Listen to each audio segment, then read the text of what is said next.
So hopefully you've clicked on this if you want to make iRacing look a little bit better. There's no denying that iRacing is a fantastic sim, but every now and again I do get in it and I think, you know, it's quite orangey, it's quite warm in the colour temperature, and sometimes that isn't the most realistic looking thing. I'm going to say this isn't something that I have worked out myself, it's something I've come across on the internet, as with most of my tips videos.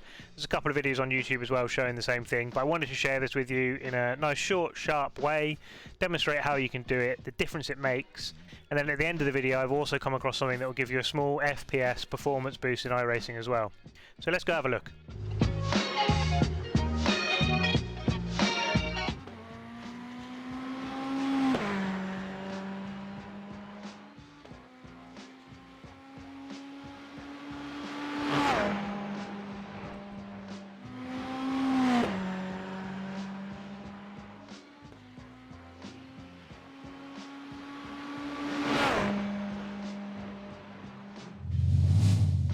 So basically what we're going to do here is we're going to actually make the colour temperature in iRacing a little bit cooler.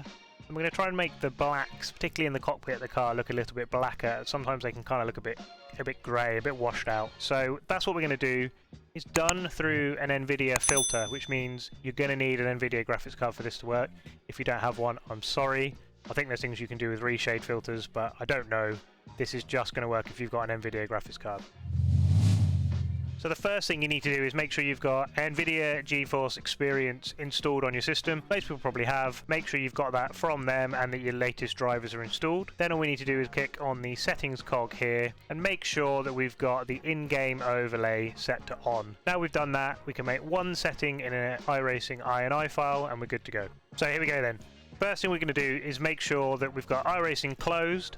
We're going to navigate our way to the Documents tab and make our way to iRacing. So once we've got that open, all we're going to do is come down to core.ini, that file there, and we're going to open that up. That will open up a notepad file, and the third line down we've got here, connect sockets.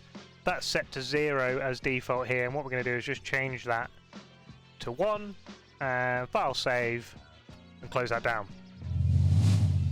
So here we go then, I've just jumped into an iRacing test session just so we can start to see the changes the filter can make. The first thing we need to do is open up the Nvidia GeForce overlay screen, and to get to that we just need to go to Alt-Z and that'll bring it up. So now we've got that open here, the first thing we need to do is go to Game Filter. So hopefully you can see that now. Sorry, I appreciate it's a bit weird on that left hand side of your screen, but it goes all the way over onto the left of my triple screen. It's quite tricky to capture.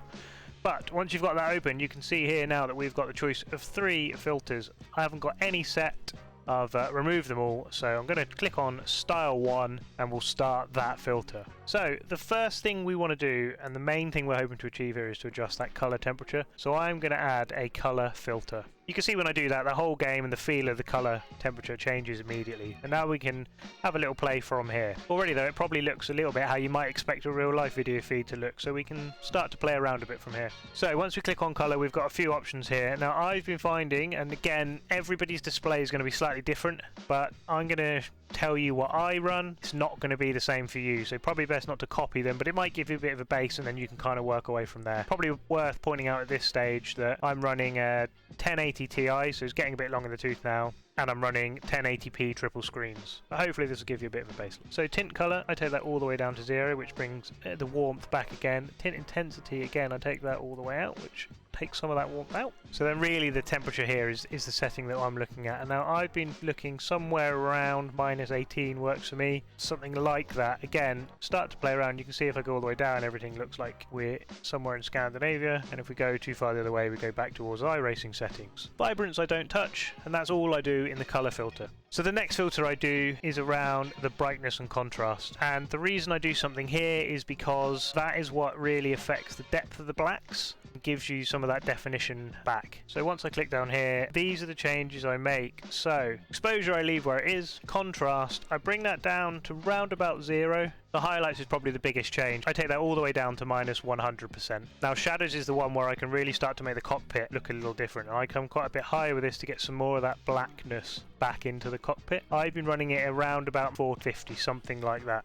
And finally gamma, I think this gives the depth to some of the shadows, and I run that down something about -16, -18, something like that. And you can close all those filters up and then we're good to go. And if you have a look now at the way it looks out the window, if we turn that filter off, versus running filter 1. And again, what we can do here is if we close this down, now we go for a TV camera, see if we can find one that'll actually show us a bit. There we go. Bring it back up again, run this filter. Again, we turn it off. We've got that kind of washed out, warm colour, and then we've got much more of the depth back again when we run that filter. So there we go, guys. Hopefully you can see the difference that makes. I think it really adds to the immersion and the realism. I think, like I said, I'm running a slightly long in the tooth now 1080 Ti on triple screens, running 1080p. I think if you were running anything more than that with the 1080 Ti on triples, you'd start to see a bit of a performance loss. I'm seeing around about 5 frames, 6 frames per second loss running this filter, but now got a really quick and easy way that you can claim some of that performance back, and all it takes is one slider within Windows.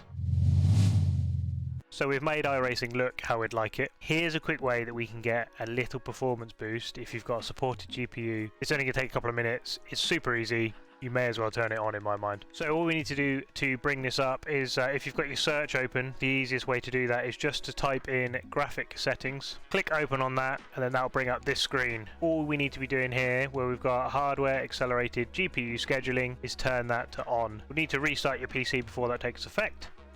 That's it. It seems to make a big difference in iRacing, especially if you're streaming on OBS or something like that as well. But from what I've read and what I've looked at, it's around about 5% increase on your FPS in-game, which is actually a pretty big amount. And any kind of increase is always a good thing. Doesn't seem to affect performance of anything else at all, but you've got that extra FPS, so it's an easy win. And with the changes that we've made using the filters to change the colours in iRacing, that looks like that probably gives you kind of a 5 frames per second decrease, something like that. So all in all, you're going to lose a couple of frames putting the filter on. You're going to gain a couple of frames from that hardware accelerated GPU setting. Hopefully that was useful to you. As with all of these things are things that I've discovered in the depths of the internet that have worked for me, and I want to share that knowledge onto you. I'm not a technical expert. I don't know the ins and outs of quite how or why they work, but they have worked for me. Hopefully they'll work for you. If you thought this video was useful, please consider hitting that like button, and if you're not already, subscribe to the channel. But other than that, I shall say thanks very much for watching.